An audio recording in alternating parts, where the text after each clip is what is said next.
तो हमारे पार्लियामेंट के अंदर 43% पॉलिटिशियंस ऐसे हैं जिनके ऊपर क्रिमिनल चार्जेस हैं, और उसमें से 29% ऐसे हैं जिनके ऊपर मर्डर, रेप, फिरौती, ये सारे चार्जेस हैं। और ऐसा नहीं है कि खाली एमपीज ही हैं, हमारे एमएलए भी इसमें पीछे नहीं है। अगर मैं 2015 दिल्ली इलेक्शन की बात करूं तो उसमें 70 में से 43 नेता ऐसे जीत के आए थे जिनके ऊपर क्रिमिनल चार्जेस थे।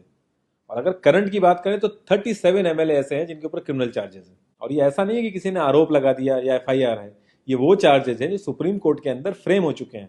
मतलब पुलिस गई है वहां पे, उसको एविडेंस कंफर्म हुए हैं, आई विटनेसेस मिले हैं, ये वो चार्जेस हैं।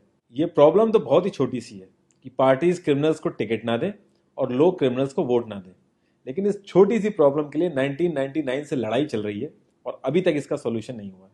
1999 में एसोसिएशन फॉर डेमोक्रेटिक रिफॉर्म, जिसे एडीआर नाम से ज्यादा जानते हैं लोग, इन्होंने जो भी क्रिमिनल्स हैं पॉलिटिक्स में, इनके लिए एक पीआईएल डाली दिल्ली हाई कोर्ट में, और दिल्ली हाई कोर्ट ने उसको एक्सेप्ट भी कर लिया। जब दिल्ली हाई कोर्ट ने ये पीआईएल एक्सेप्ट की थी तो ये चीज वहीं खत्म हो गई थी। ये जो नेता जिन्हें हम जिता के लाते हैं ना, ये सब लोगों ने मिलके उस पीआईएल के अगेंस्ट में सुप्रीम कोर्ट में अपील कर दी। जब सुप्रीम कोर्ट से भी इनकी अपील खारिज हो गई तो हमें वो देखने को मिला जो हमने कभी नहीं देखा था, ये सारी पार्टियां एक हो गई। जब हमारे देश की सिक्योरिटी की बात आती है, उरी अटैक हो गया, बालाकोट हो गया, या हमले वाली सिचुएशन बनती है, तब भी ये पार्टियां एक नहीं होती। लेकिन इस चीज के लिए ये सारी पार्टियां एक हो गई थी, और ये सारी चीजें एक ही जगह आके फंस जाती हैं। इंडिया के कानून के हिसाब से जब तक किसी भी आदमी के ऊपर फाइनल जजमेंट नहीं आता तब तक वो बेकसूर है, और उसी चीज का फायदा उठता है। अगर कोई आईएएस की तैयारी कर रहा है और उसके ऊपर क्रिमिनल चार्जेस हैं तो उसे ऑफर लेटर नहीं मिलेगा, यहां तक कि क्लर्क की जॉब के लिए उसको दिक्कत आ जाएगी। लाखों कैदी ऐसे हैं जिन पे अभी जजमेंट नहीं आया है, जो अंडर ट्रायल है, उनको जेल में डाल रखा है। तो ये सारी चीजें जो एप्लीकेबल होती हैं सिर्फ पॉलिटिशियंस के लिए होती हैं, बाकी किसी के लिए नहीं। इतने बड़े सांसदीय क्षेत्र में पार्टियों के लिए इतना मुश्किल हो जा रहा है ऐसा कैंडिडेट ढूंढना जिसका कोई क्रिमिनल रिकॉर्ड ना हो। एडीआर की रिसर्च के हिसाब से क्रिमिनल कैंडिडेट के चांसेस 3 गुना ज्यादा होते हैं जीतने के क्लीन कैंडिडेट के मुकाबले। एक क्रिमिनल कैंडिडेट मनी और मसल पावर का परफेक्ट कॉम्बो बन जाता है। पार्टी के लिए फंडिंग इकट्ठी करनी हो, self financing, black money, campaigning के लिए फाइनेंस इकट्ठा करना हो, हर एक चीज में माहिर होते हैं। इसलिए पॉलिटिकल पार्टीज की ये पहली पसंद बन जाती है। पहले लोग इतनी डिमांड में नहीं थे, पहले वही भीड़ इकट्ठी करना, बूथ कैप्चरिंग, इन्हीं सब चीजों तक ये लोग लिमिटेड थे। लेकिन ये जैसे जैसे इनकी वर्सेटैलिटी बढ़ती गई, ये पॉलिटिकल पार्टीज की पहली पसंद बनते गए।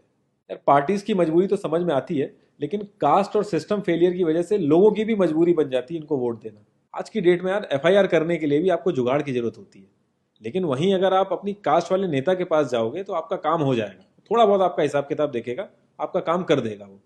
तो ये जो सिस्टम कमजोर है, ये मजबूर करता है लोगों को इन लोगों को वोट देने के लिए, और ये लोग पूरा ध्यान रखते हैं कि ये सिस्टम कभी स्ट्रांग ना हो। अगर तुम क्लोजली ऑब्जर्व करो तो हर नेता यही तो समझाने की कोशिश कर रहा है कि सिस्टम सारा खराब है, सिस्टम में ये कमियां हैं, और मैं तुम्हें इस सिस्टम से बचा लूंगा। और गरीबों के हक के लिए लड़ते लड़ते लड़ते वो खुद अमीर हो जाता है। यार जीतने का एक सुपर हिट फॉर्मूला है, एक एरिया डिसाइड करो, उस एरिया की कास्ट कैलकुलेशन कर लो, जो कास्ट मेजोरिटी में है उसका रॉबिन हुड टाइप या एक बाहुबली टाइप एक नेता खड़ा कर दो। जो सिस्टम काम नहीं कर पा रहा है वो काम तुम करने लगो, लोग तुम्हें वोट देने लगेंगे। इन केस अगर कोई ज्यादा होशियार बन रहा है या लोगों में ज्यादा समझ आ गई है तो एक छोटा सा दंगा करा दो, लोगों की मजबूरी बन जाएगा तुम्हें वोट करना। Centre for media studies CMS, इसके हिसाब से लास्ट लोकसभा जो 2019 का था उसमें 50,000 करोड़ से भी ज्यादा पैसा इन्वॉल्व था। पूरे वर्ल्ड में इंडिया सबसे ज्यादा पैसा खर्च करता है इलेक्शन में, यूएसए से भी ज्यादा। तो यार तुम्हें क्या लगता है, इतना पैसा खर्च करके कोई जब आएगा तो वो रिटर्न ऑफ इन्वेस्टमेंट नहीं देखेगा? ऐसे ये सारी पार्टीज आपस में कितना लड़ती रहती हैं, कितने वैचारिक मतभेद हैं इनके आपस में, लेकिन जब भी ट्रांसपेरेंसी इन पार्टी फंडिंग की बात आती है ये सब लोग एक जैसा राग लापते हैं। ये लोग कभी भी पार्टी फंडिंग में ट्रांसपेरेंसी आने ही नहीं देंगे। एक बार जब ये लोग पावर में आते हैं ना तो पूरा का पूरा सिस्टम इनके हिसाब से चलता है, और जो पुलिस वाले इनके हिसाब से नहीं चलते ना उनका ट्रांसफर हो जाता है। 144 पुलिस ऑफिसर्स 1 लाख लोगों की सिक्योरिटी देख रहे हैं, और जब हमारे नेताओं की बात आती है तो 47,000 पुलिस वाले 14,842 नेताओं को सिक्योरिटी दे रहे हैं। अब बाहुबलियों को क्या जरूरत है सिक्योरिटी की? कभी किसी क्रिमिनल को देखा है जिसके आगे पीछे आईएएस पीसीएस पुलिस वाले जी हजूरी कर रहे होते हैं? बहुत ही वर्स्ट सीन होता है वो। हर साल रिपोर्ट्स आती हैं कि 75% से भी ज्यादा लोगों को पुलिस पे भरोसा ही नहीं है। इंडिया एक लौती ऐसी जगह है जहां पे पुलिस को देख के इंसान सेफ फील करने की बजाय डरता है। एक 15 साल के बच्चे तक को पता है कि आईपीएल में सट्टा लगाने के लिए किसके पास जाना है, लेकिन हमारी पुलिस को नहीं पता। और ये सारा सिस्टम, ये जो वीक सिस्टम है, हमारे नेताओं को बहुत सूट करता है, क्योंकि जिस दिन ये स्ट्रांग हो गया तो इन सब की दुकानें बंद हो जाएंगी। इंडिया की 65% आबादी 35 की एज से नीचे है।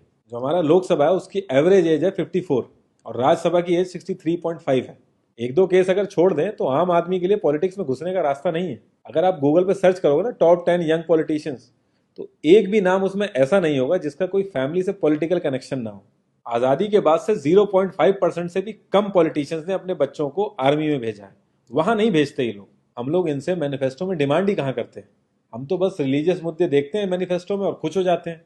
इंडिया ने ब्रिटिश पार्लियामेंट्री सिस्टम अडेप्ट किया और उसमें एक बहुत ही इंपॉर्टेंट चीज़ है शेडो कैबिनेट, वो हमने छोड़ दी।